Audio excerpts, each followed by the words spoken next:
Pandian store சீரியலில் today எபிசோடில் நம்ம பழனி இருந்துட்டு கோமதியோட வீட்டில் இல்லாமல் நம்ம முத்துவேலோட வீட்டுக்கே திரும்ப வந்துடுறாரு. இப்போ தான் இந்த வீட்டில் இருக்கிற மொத்த பேரும் உட்காந்து சாப்பிட்டுட்ருக்கோம். எவ்வளோ சந்தோஷமாக இருக்க தெரியுமா?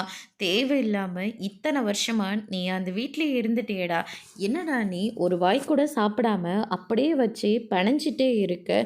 ஏன் ஓடுகளி அக்கா வீட்டில் உட்காந்து சாப்பிட்டா மட்டும்தான் உனக்கு சாப்பாடு இறங்குமா? இந்த வீட்டில் உட்காந்து சாப்பிட்டாலாம் உனக்கு சாப்பாடே இறங்காதா அப்படின்னு சொல்லிட்டு நம்ம சக்திவேல் வந்து சொல்லிக்கிட்டு இருக்கவும், அதுக்கு அடுத்ததாக பழனி வந்து அழ ஆரம்பிக்கிறாங்க.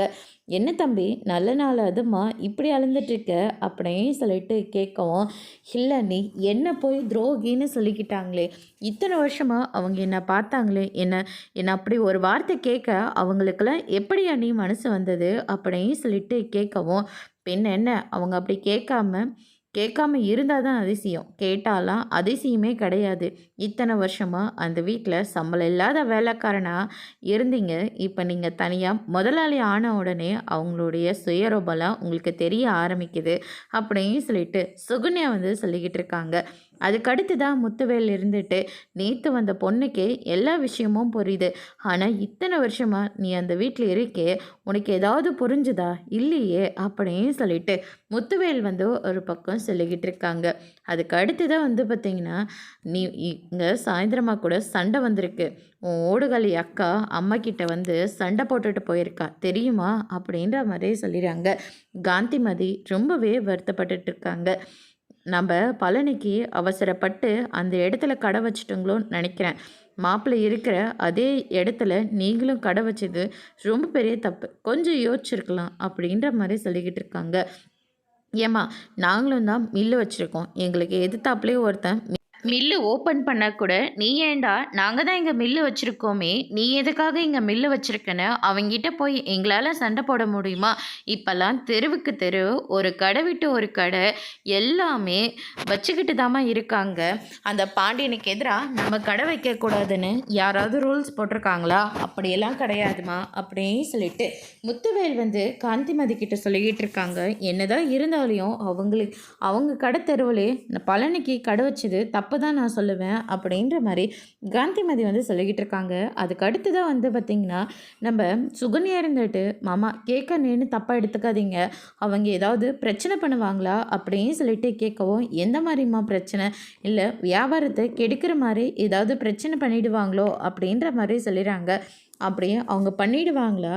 இந்த முத்துவேலை அவங்களால பண்ணதான் முடியுமா அப்படின்னு சொல்லிட்டு ரொம்பவே கெத்தாக வந்து பேசிக்கிட்டு இருக்காங்க. அது போதுமா, அவங்க வந்து எங்களோட பிஸ்னஸில் தலையிடவே கூடாது அப்படின்னு சொல்லிட்டு சுகன்யா வந்து சொல்லிக்கிட்டு இருக்காங்க.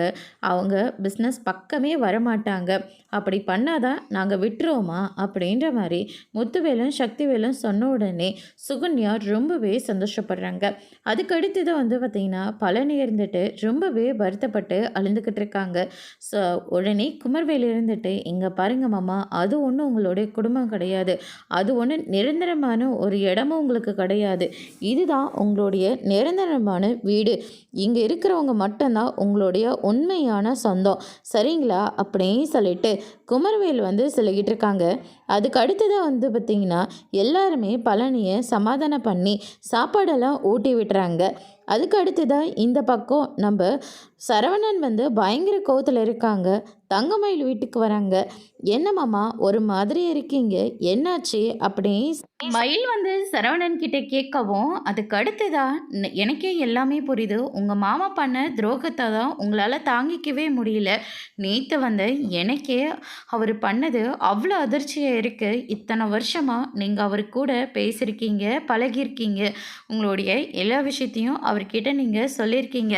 அவர் அப்படி பண்ணது உங்களுக்கு ரொம்ப அதிர்ச்சியாக தான் இருக்கும். அவர் பண்ணது பெரிய ஒரு துரோகம் அப்படின்னு சொல்லிட்டு நம்ம தங்கமயில் வந்து சொல்லிக்கிட்டு இருக்காங்க. கூடவே இருந்துட்டு இவ்வளோ பெரிய துரோகத்தை பண்ண அவங்களுக்கெல்லாம் எப்படி தான் மனசு வருதோ தெரியல அப்படின்னு சொல்லிட்டு தங்கமயில் வந்து சொன்ன உடனே சரவணன் இருந்துட்டு நம்ம மயிலை பார்த்து நின்னுட்டுருக்காங்க. "என்னாச்சு மாமா? ஏன் அப்படி பார்க்குறீங்க?" அப்படின்னு சொல்லிட்டு கேட்கவும், "இல்ல துரோகத்த பத்தியெல்லாம் நீ பேசிட்டு இருக்கியே, முதல்ல துரோகத்த பத்தி பேச உனக்கு என்ன தகுதி இருக்கு?" அப்படின்னு சொல்லிட்டு கேட்கவும், தங்கமயில் இருந்துட்டு, "ஏன் மாமா நான் என்ன பண்ணேன்?" அப்படின்னு சொல்லிட்டு கேட்குறாங்க. உடனே சரவணன் இருந்துட்டு, "ஏன் நீ என்ன பண்ணன்னு உனக்கே ஞாபகம் இல்லையா என்ன? இந்நேரம் மாமாவோட பிரச்சனை வீட்டுக்கு வராம இருந்திருந்தா, இந்நேரம் உன் ஃப்ராடு குடும்பத்துல ஒண்ணா போய் நீ கலந்துட்டு, அடுத்து என்ன திட்டம் போடலான்னு யோசிச்சுட்டு உட்காந்துட்டு இருப்ப." அப்படின்ற மாரி சொல்லிறாங்க.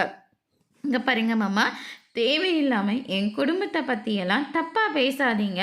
என் குடும்பத்தில இருக்கிறவங்கள பேச எப்படி உங்களால மட்டும் இப்படியெல்லாம் முடியுது? அப்படின்னு சொல்லிட்டு கேட்கவும், "ஏன் உங்க குடும்பத்தில இருக்கிறவங்கலாம் என்ன? அம்புட்டு நல்லவங்களா என்ன?" அப்படின்னு சொல்லிட்டு சரவணன் வந்து சொல்லிக்கிட்டு இருக்காங்க. "இங்க பாரு, உன்னோட திட்டம், வெளிச்சம் எல்லாமே கூடிய சீக்கிரம் வெளிச்சத்துக்கு வரதான் போகுது. எங்க அப்பா, அம்மா கிட்ட போயிட்டு, நீ எப்படிப்பட்டவ? இந்த வீட்டுக்கு நீ எத்தனை பொய் சொல்லி கல்யாணம் பண்ணிட்டு வந்தவ?" அப்படின்னு சொல்லிட்டு எல்லா விஷயத்தையும் நான் சொல்ல தான் போகிறேன் அப்படின்னு சொல்லிட்டு சரவணன் வந்து சொல்லிக்கிட்டு இருக்காங்க. "வேண்டாம் மாமா, அந்த விஷயத்த மட்டும் சொல்லிடாதீங்க. அதுக்கப்புறம் வீட்டில் இருக்கிறவங்க எல்லாருமே உடஞ்சி போயிடுவாங்க.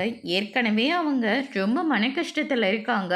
இந்த மாதிரி நேரத்தில் நீங்கள் என்னை பற்றி சொல்ல போய் அது இன்னும் கஷ்டத்தை தான் அவங்களுக்கு கொடுக்கும். பரவாயில்லடி, எவ்வளோ கஷ்டம் வந்தாலும் பரவாயில்ல.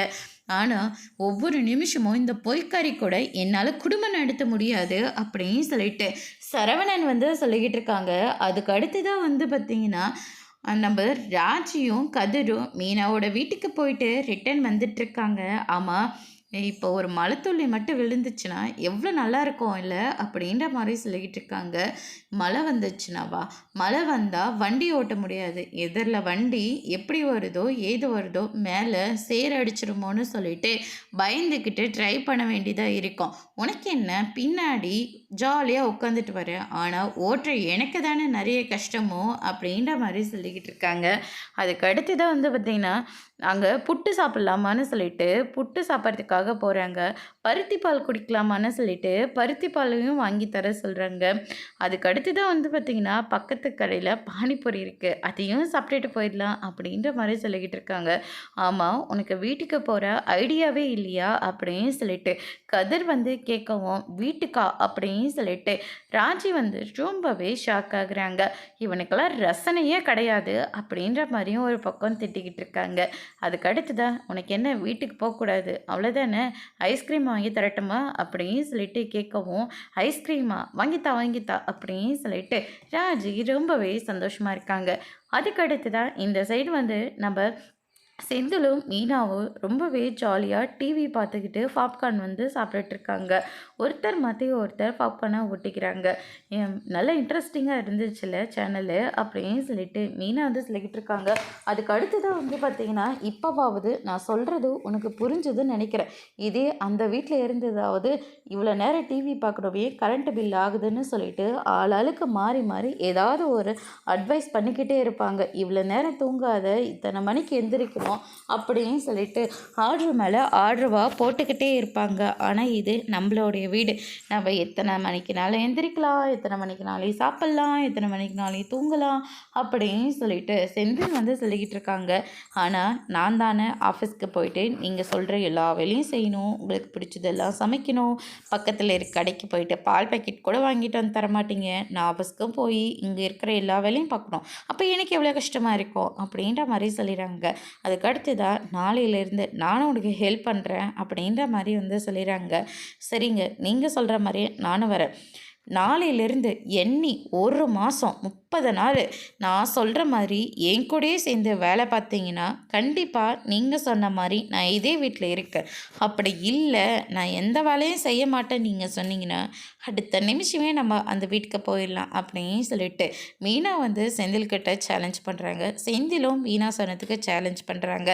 அதோட இன்னைக்கான எபிசோட் முடிச்சிருக்காங்க.